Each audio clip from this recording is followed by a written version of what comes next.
good afternoon. It's Tuesday the 23rd of January 2018, just after 1 o'clock. Welcome to UK Column News. I'm your host, Mike Robinson. Joining me in the studio again today, Patrick Henningsen from 21st Century Wire. Welcome to the programme. Great to be with you, Mike.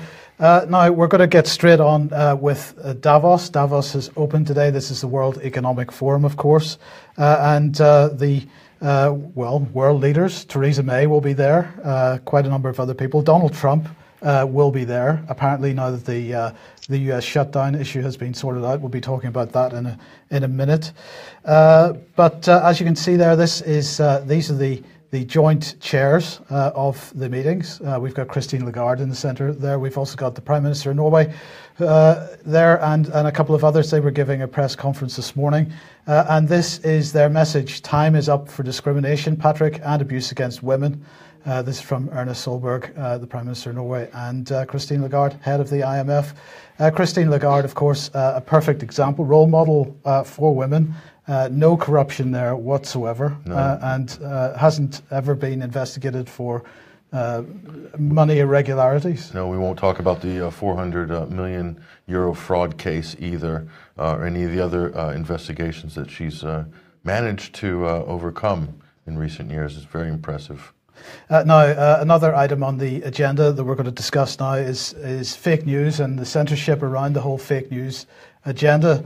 And Patrick, one of the things that we discussed on the Sunday Wire on Sunday was this email that came out from Twitter.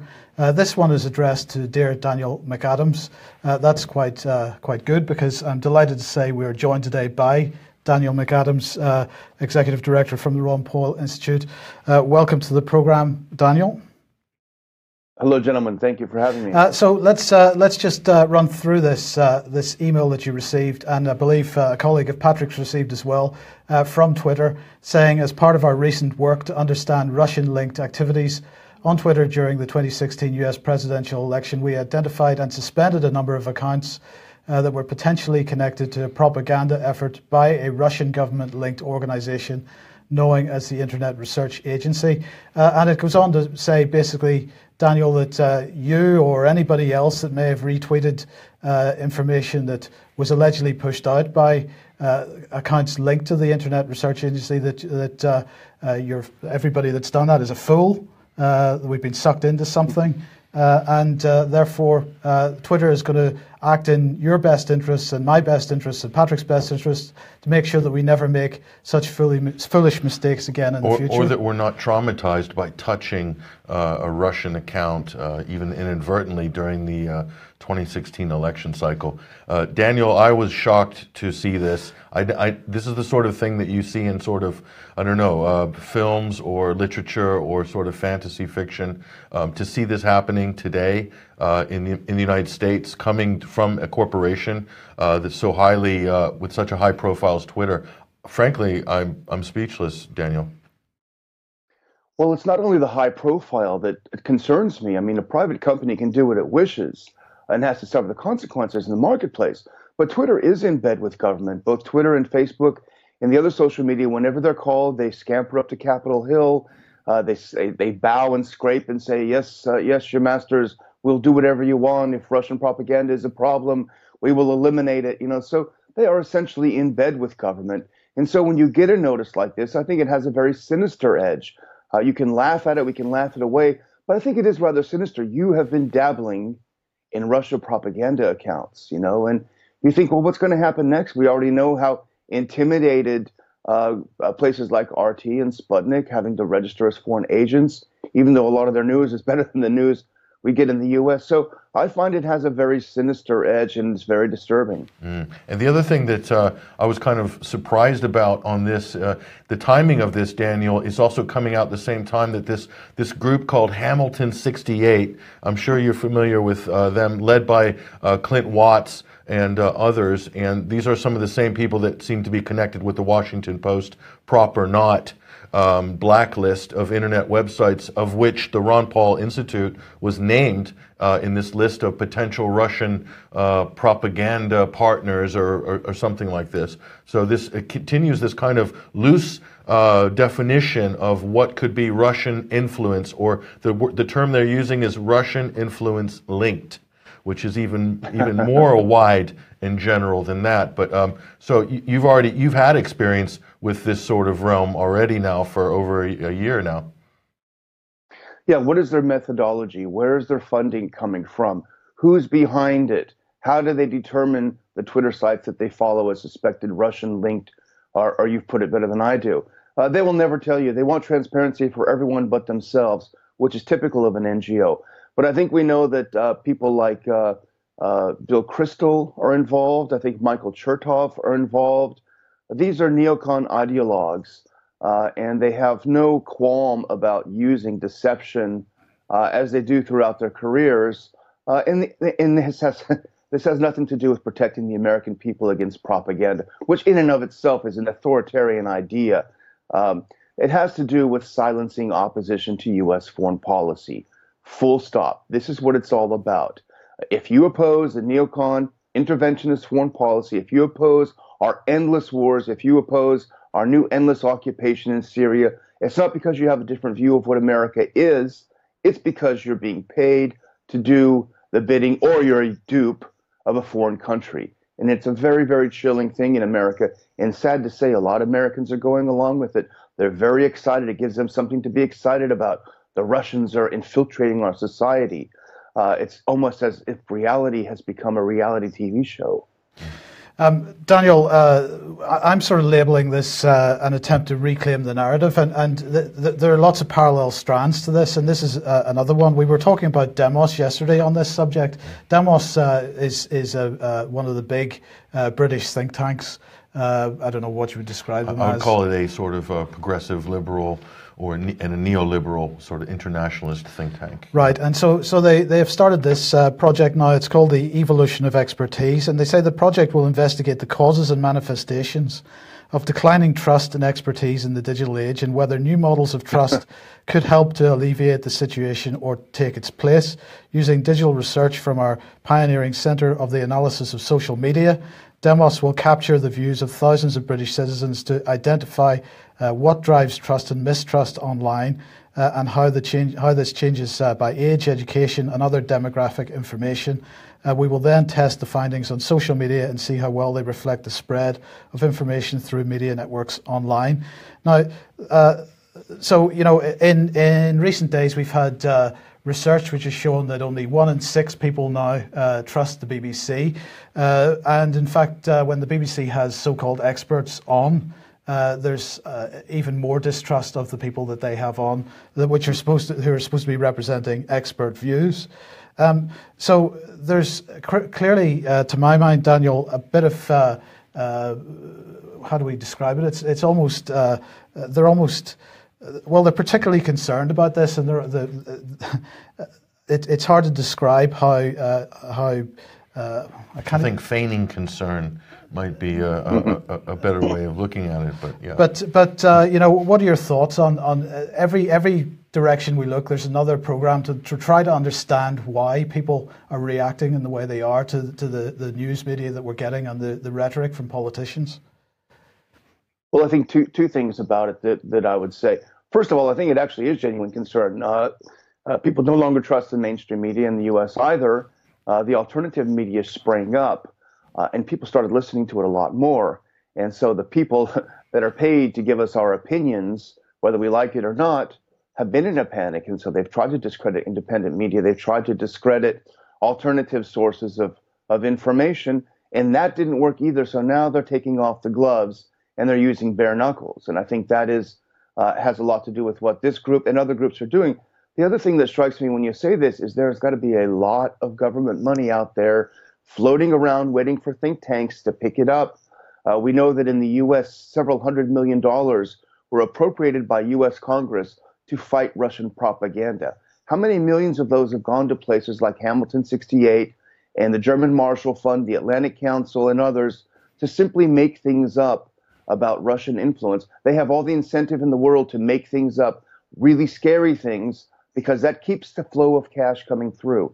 And that's the problem. You have a solution. You have a problem out there that's being lavishly funded by the American taxpayer, who's being propagandized by the people who are getting money to research the problem. It's an endless loop, and it's very, very dangerous. That's the real propaganda, by the way. Okay, and just to end off this subject, then, it's coming at us in every direction, because The Hill is reporting that a man has been arrested in the United States accused of threatening to kill CNN employees. Now, of course, Donald Trump published his fake news awards last week, and CNN, I think, had about 5 or 6 out of the 11 awards. But this is saying that a Michigan man was arrested after allegedly threatening to shoot and kill CNN employees. The FBI has launched an investigation, and it says fake news. Well, he said, "Fake news, I'm coming to gun you all down." And he said, "I'm smarter than you, more powerful than you, I have more guns than you, more manpower. Your caste is about to get gunned down in a matter of hours." And so suddenly we have, this really comes back, Patrick, to the beginning of this whole fake news story, because that was David Cameron standing up in the United Nations warning us about domestic extremism and the narratives presented by domestic extremists.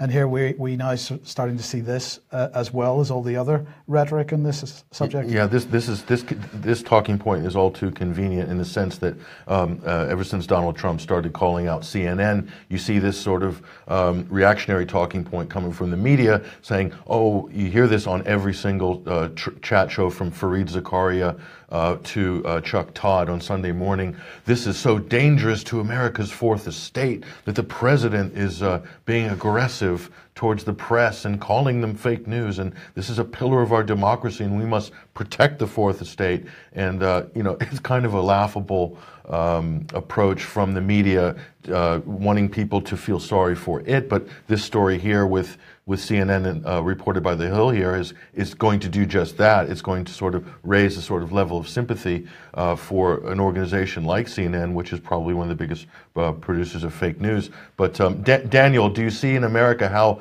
I hear this all the time, this talking point, isn't what Donald Trump's doing to CNN dangerous to the fourth estate? We hear this more and more. I think what CNN is doing is more dangerous. It's attempting to propagandize Americans. But no, I think his attack on the media is probably one of the very, very few good things the president has achieved in his couple of years in the presidential race and as president. But the funny thing about this fellow, and I don't know much about the story, but whenever you see someone involved in domestic terrorism and the FBI involved, when you scratch a little bit deeper, you find out, oh, he's been known to the FBI for quite some time. These different groups that have been cultivated by the FBI. And then it provides a great narrative. Hey, we caught some bad guys. And B, the sub-narrative, which is extremely important, is, oh, you can't criticize the mainstream media. See, it's only extremists, only lunatics like this guy with the gun who criticize the mainstream media. So I don't want to sound like a conspiracy theorist, but it smells a little bit fishy to me. I agree, actually. Yeah. Well, look, just to end this section, Daniel, I mean, where do you see this ending? How do you see this progressing as the year goes on? Well, I don't see anything good happening. I don't see a lot of pushback from people, and I think that the move against RT and Sputnik, whatever you think about their coverage, the idea that they shouldn't be allowed to broadcast or that they should be intimidated is a dangerous sign. I think the next move will be to go after people who work there, to go after people who appear on these channels, and then once you have established the narrative that it's actually Russian bots that are controlling all of us poor people who don't want us to bomb every country overseas that doesn't do what we say. We're actually controlled. We're dupes controlled by foreign governments. Well, then, of course, you have to clear that. We've seen this movie before. It's called the Soviet Union. The reason you didn't meet your 5-year plan is not because the 5-year plan was stupid. It's because wreckers have moved in and destroyed things. So we've seen the narrative before. This is not going to end well unless America wakes up and realizes they're being played. Bad things are going to happen. Okay, well, moving on then, back to Davos, and, well, as I say, many world leaders are going to be there over the coming few days, and the first to speak was Narendra Modi, from India, and he has pledged to make India a $5 trillion economy by 2025. He said that the world has moved from a needs-based to a greed-based consumption economy. He said the world is threatened by rising attacks on globalization, and therefore we must continue to support the rules-based international order. He said the world economy must be more inclusive, reforming major institutions of the world connected to politics, to the economy, security. And he talked about Indian soldiers who died in world wars in the 20th century to help create peace and humanity. India can be a humanizing and a harmonizing force, he said, in an uncertain world. And he said that together we can create a heaven of future, but on the basis of supporting the rules-based international order. Now, he was talking about the growing gaps in wealth distribution. And in parallel with that today, Oxfam has produced this report, Reward Work, Not Wealth. And they are saying that billionaires have seen their wealth increase by $762 billion in the last 12 months. They say the huge increase could have ended global extreme poverty several times over. 82% of all wealth is created in the last year went to the top 1%, while the bottom 50% saw no increase at all. So this is a continuing problem, and we're not seeing this issue addressed through policy at the moment, Pat. Sure, and Daniel, how do you view this issue? Obviously, this is a reoccurring theme we see at all these sort of global summits, and Davos being kind of the most, I would say, neoliberal gathering traditionally every year. But I know the Ron Paul Institute works on this particular issue, focuses on it quite a lot. Yeah, it's the masters of the universe gathering to tell the rest of us why we're so evil, and why we shouldn't demand things. No, I've taken a very skeptical view, as I know both of you have, about the Davos and about all of these gatherings of the elites, because it's simply not a matter of, I mean, if you want to open up the impoverished parts of the world to success, I think you have to get people out of the way who want to tinker from above. The rules-based order, I mean, I hate to say this, the biggest violator of the rules-based order right now is the United States of America. We have troops in Syria. They're illegal. We are bombing people. We don't follow the Constitution. So it really is an exercise in hypocrisy and in navel gazing, but it is quite dangerous as well. Yep. Okay. Well, another subject being discussed at Davos is the issue of cyber and cybersecurity. This is Rob Wainwright here from Europol. He's soon to step down from Europol. He's talking about where he's leading a panel discussing how public and private sector organizations should be sharing much more data in order to keep us much more safe and secure. But Patrick, The Guardian highlighting this issue with an article entitled "Major Cyber Attack on the UK, a Matter of When, Not If." Yeah, they're strictly transposing the terrorism narrative here with cyber now. So it's not a question of when, it's a question of if. And so, this is the sort of normal sort of fear-mongering. You can see now The Guardian is running point on this particular issue. But this is an easy sort of gravy train in terms of cyber. And Daniel, in the United States, in Europe, especially with the Russian threat being ramped up in the media and in politics, the area of cyber is a massive gravy train in terms of contracts and funding. And I think, like what you illustrated before, Daniel, with the fake news epidemic and so many people hoping to capitalize on this, cybersecurity is by orders of magnitude even bigger. Go ahead. No, I think, Patrick, you used the absolute correct term, gravy train, and that's exactly what it is. These people follow the money. If you go to Washington, D.C., especially in the outskirts, you'll find that people live very well. They're the most wealthy counties in the United States. So there's a lot of money in this. I remember when I was on Capitol Hill right after 9/11, all of a sudden out of nowhere sprang up these new magazines, well-funded magazines, glossy magazines about homeland security and cybersecurity. And there were all sorts of conferences, and Mike Chertoff and all these masters of the universe were appearing at these conferences. The place is so awash in our money, in the middle class, the working class Americans' money. It is so awash in it. You terrify Americans, you steal their money, and then you propagandize them about how dangerous it is so you can steal more money. And I don't want to sound cynical, but I've seen it for a number of years, and it is very, very disturbing.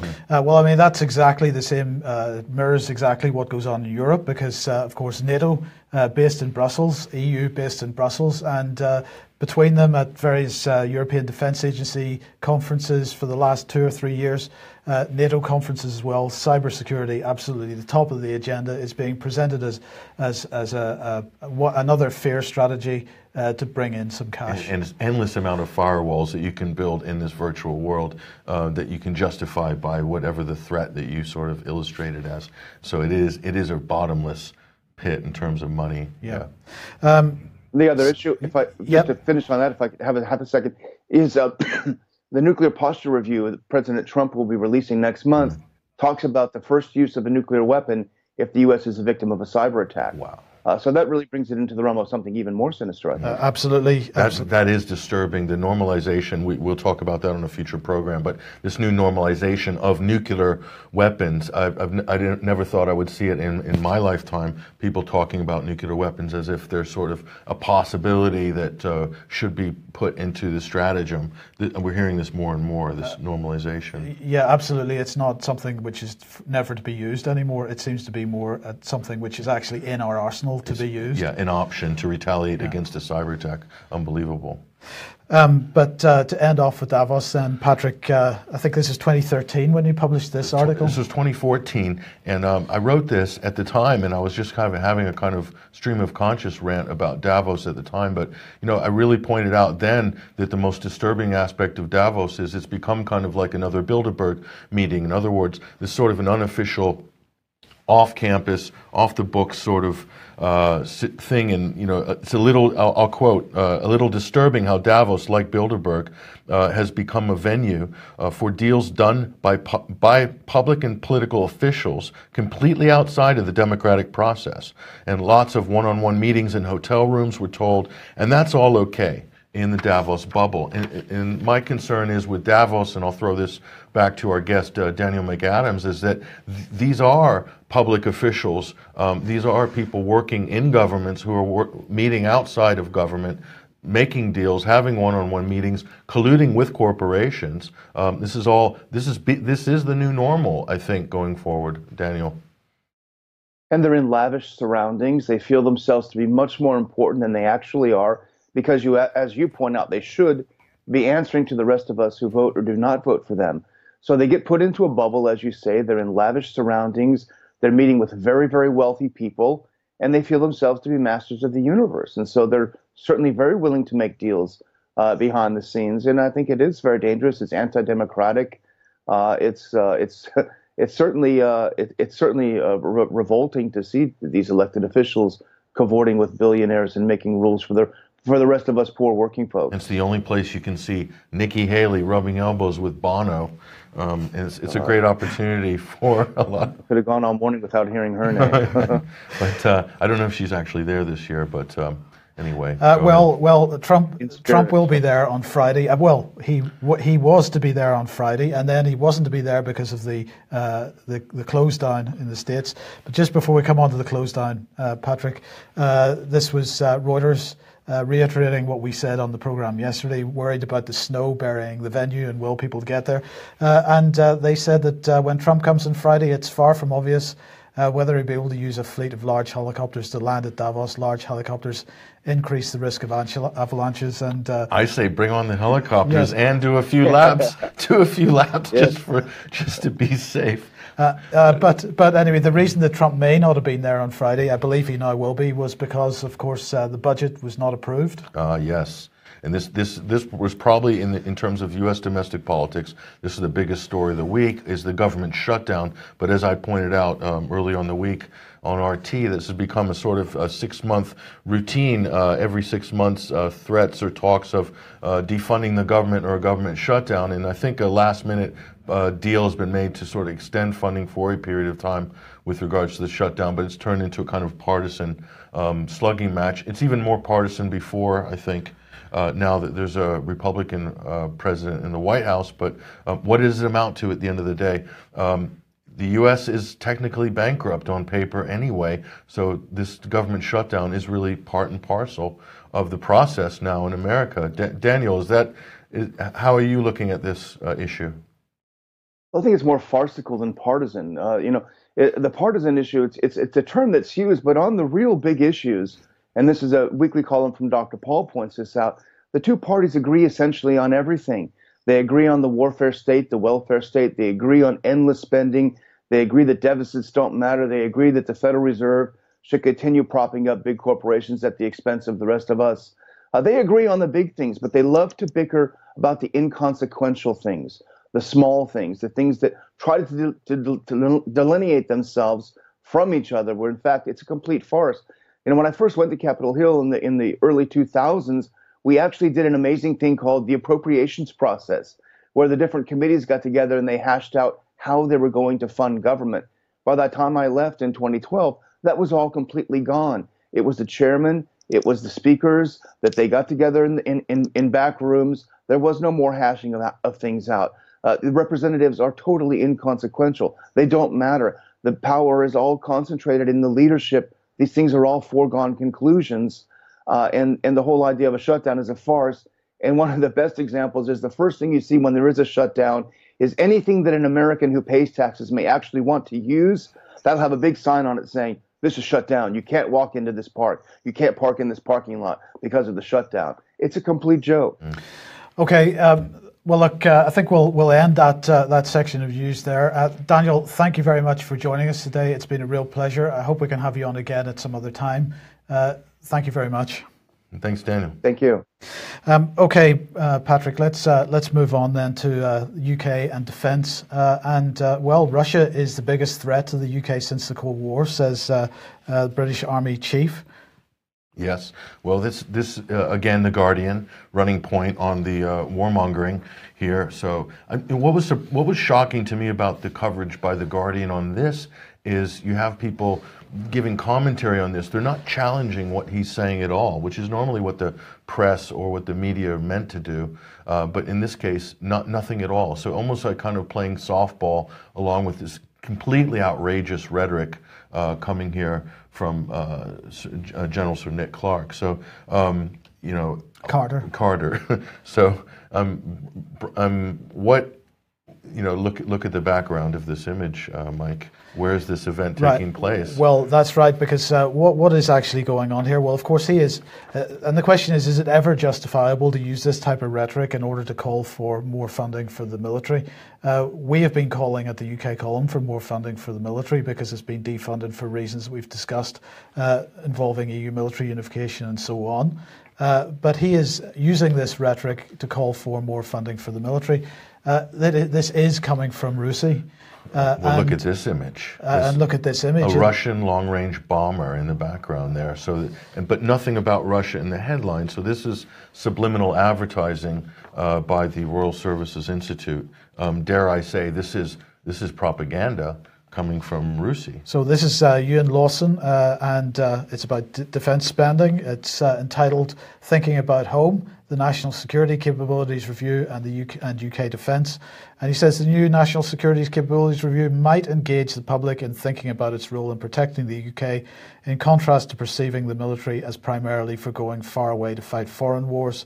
Announced in the summer of 2017, the UK government's review, led by the National Security Advisor Mark Sedwill, will supposedly examine the policy and plans across government to deliver a national security strategy and ensure that investment necessary for capabilities is efficient and effective. The review includes 13 strands, but it is the defence strand that has received the most media attention. In part, this reflects the very real challenge of managing the defence budget, which, while the details are disputed, remains unaffordable. Well, of course, it doesn't remain unaffordable at all. And it's very hard, Patrick, to sort of pull together the various strands of this argument because, we are required to spend 2% of GDP on defence in order to be part of NATO, according to NATO and Donald Trump. We are the biggest funder of the European Defence Agency and the European Defence Fund. And at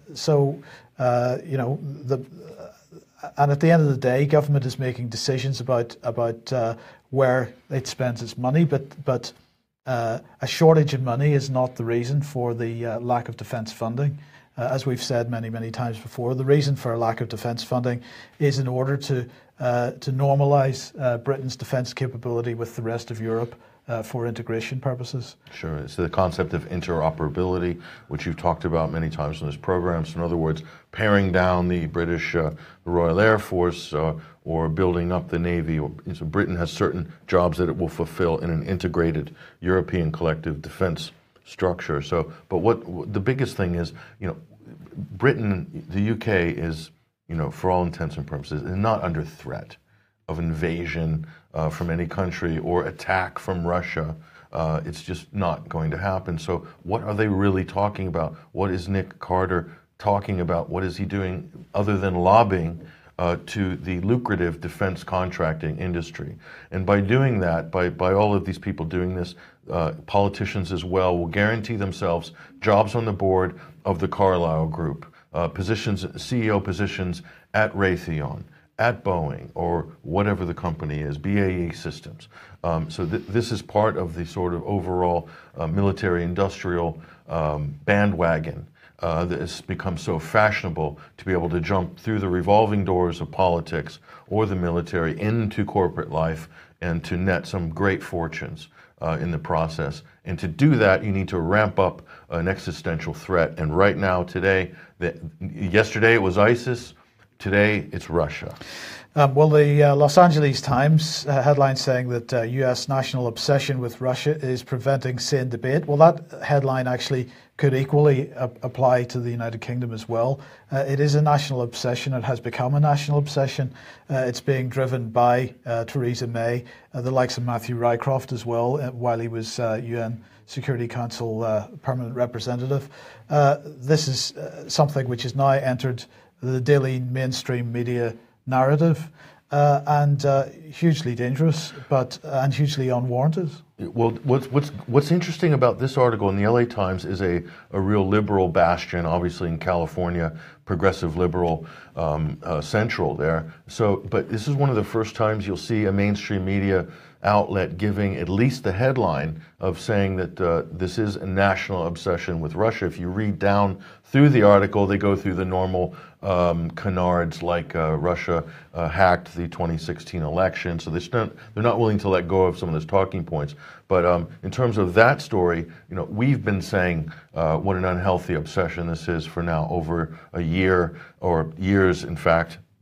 So you see, as the UK column or 21st Century Wire or some of the alternative media outlets are well ahead of the curve, and the mainstream talking points eventually come to validate what we've said 2 years ago or 3 years ago. Although it takes them a year or two before they're done propagandizing, they sort of admit reality. The same is true with the BBC's coverage of Syria. Here's a report by Elisa Doucette. She's talking about the rebuilding of Aleppo. It's all a good, nice, trendy story in the mainstream media. But where were they a year ago, Mike? Where were they a year and a half ago with regards to really talking about the reality of what's going on in Aleppo in terms of, in fact, that picture they have right there, we did a report from that very spot back in April, right there in the BBC's thing. But she's being a bit conciliatory towards the government after BBC and other Western media outlets have been slamming the Syrian government, calling them brutal dictators and genocidal maniacs and so forth. And here now, you read that article by the BBC, it doesn't exactly represent what we've reported. It's a little bit short, but generally it reflects the tone that we established years ago. So in both cases, the two biggest stories in the world, Russia and Syria, alternative media, UK column, 21st Century Wire, other outlets, were way ahead. And now the media, the BBCs of the world, the LA Times of the world, forced to confront the reality. In other words, the real story. Because the propaganda operation, which they've been running for the last 3 or 4 years, has failed miserably. They have failed in toppling the government in Syria, and believe me, the BBC was on board with that project, as is The Guardian, as are the Times, as are Channel 4 and many other mainstream media outlets, and CNN, completely hell for leather for regime change in Syria, and now reality hits, and they're changing their tact. Well, guess what? We were way ahead of them, Mike. So it's just proof of that, once again. Now, we were talking about Afrin yesterday, and there's been some dialogue between Jim Mattis and Erdogan overnight. Yes, there is. So Erdogan basically was chastising the United States. The United States was criticizing Mattis and others, criticizing Turkey's incursion into Afrin in northern Syria, as many people have, and rightly so. And Erdogan quipped back saying, well, how long will you be in Iraq and Afghanistan, speaking to the U.S.? And so my point on this is entertaining backwards and forwards, but at the end of the day, we have a real serious situation here. I think if Turkey was to really hit the United States between the eyes, they would have said to the United States, well, what are you doing in Syria? But obviously, Turkey can't say that to the U.S. because they're in Syria illegally as well by international law. And also pointed out there's some parallels, at least physically and strategically, between what Turkey is attempting to do here in northern Syria. In other words, hold a piece of land as a security buffer zone, potentially for a long period of time. We don't know how long this is going to last. Is it going to be months? Is it going to be years?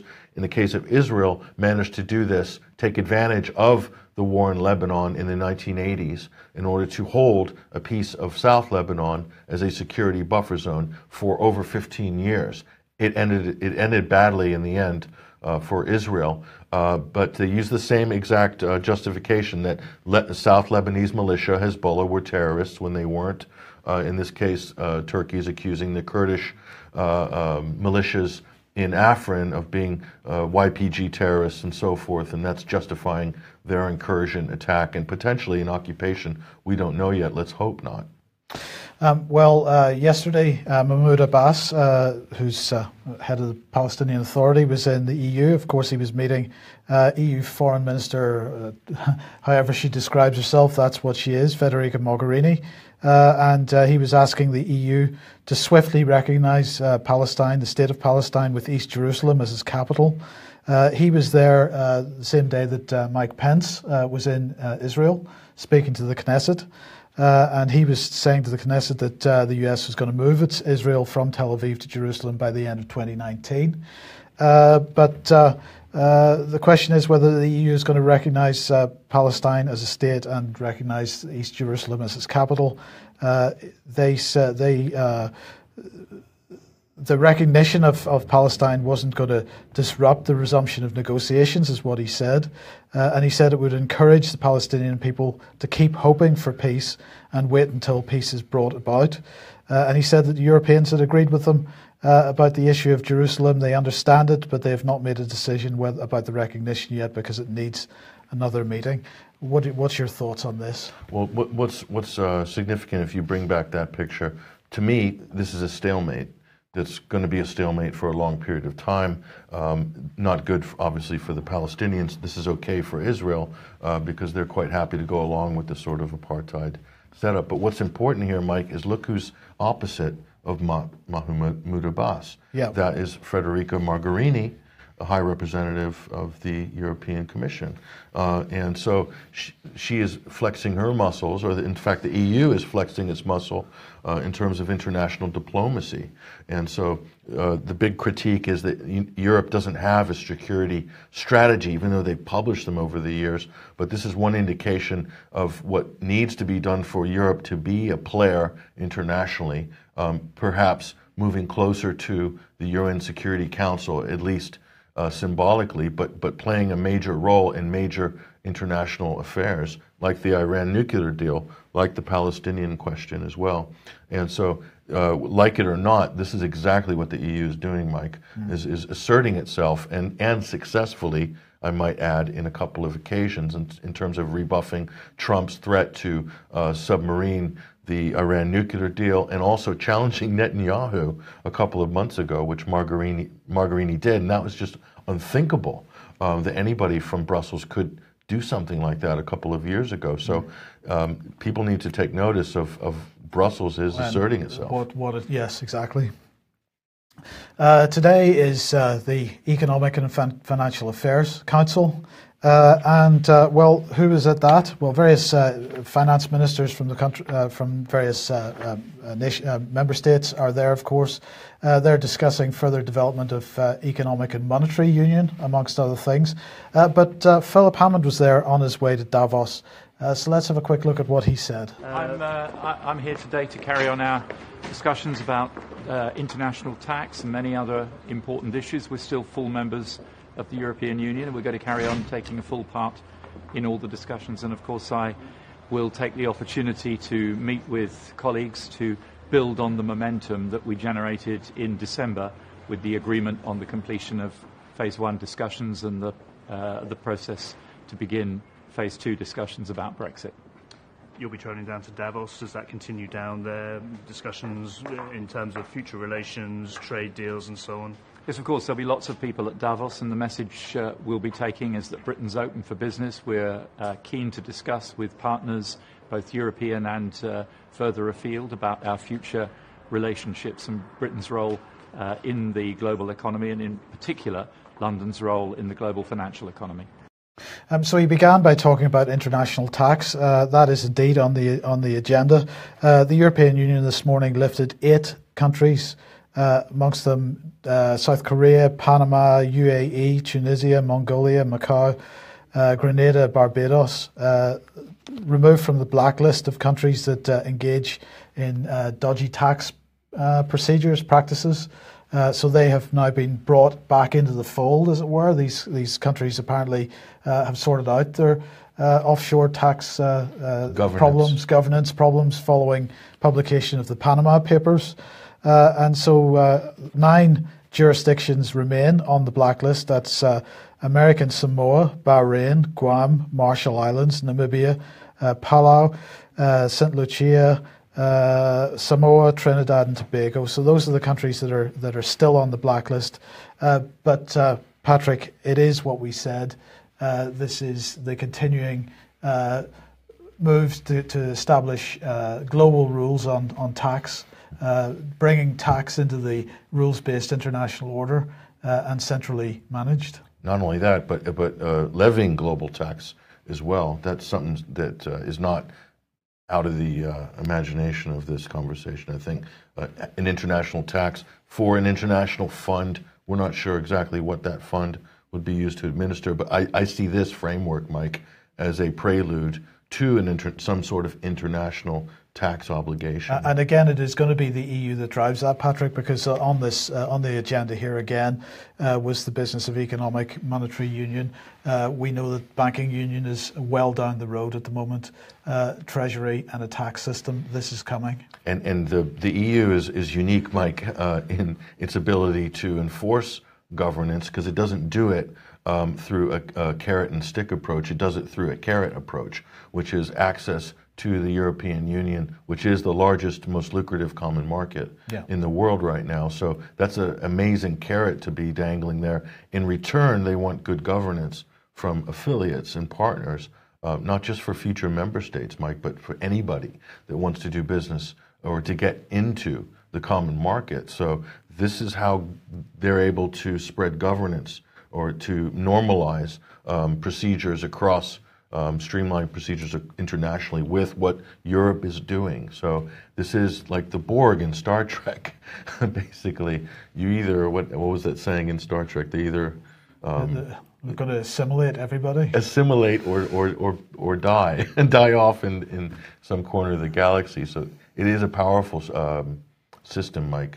And it's something that a lot of people need to sort of come to grips with if they want to understand exactly what's going on in the headlines right now. And we'll just end with, very briefly, the last headline from the Sydney Morning Herald here. Perfect storm, global financial system showing danger signs, says senior OECD economist. I have to say, it's been showing danger signs since 2008, but more and more people talking about it. And when it goes this time, nobody is going to be able to say that nobody saw this coming.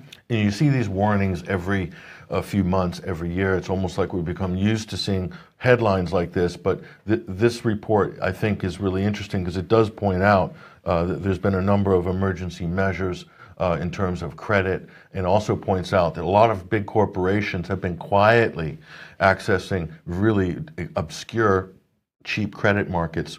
The Carillion story, Mike, is an example of this, and there's many, many others. That's only the tip of the iceberg. So the size of this bubble is unknown at the moment, mainly because the press are not interested yet in it and covering it. But they've pointed out a number of signs, the OECD head there, of matching exactly the signs leading up to the Lehman Brothers crash in 2008. So there is a kind of a forensic reality case to be made there, that what we are looking at are identical conditions right now in 2018, 10 years after, right preceding the Lehman Brothers crash.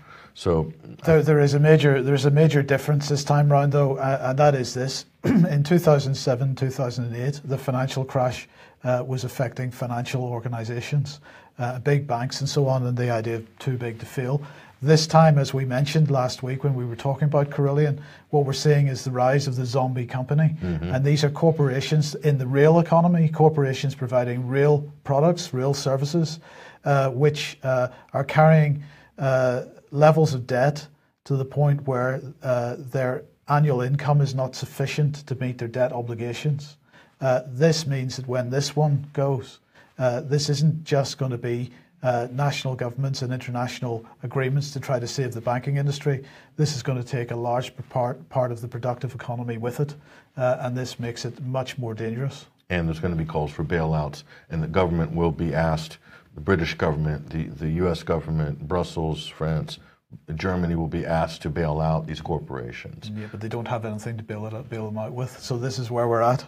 Okay, we'll end there. Thank you very much, Patrick, for joining us. Thank you very much to Daniel McAdams for joining us the first half of the programme.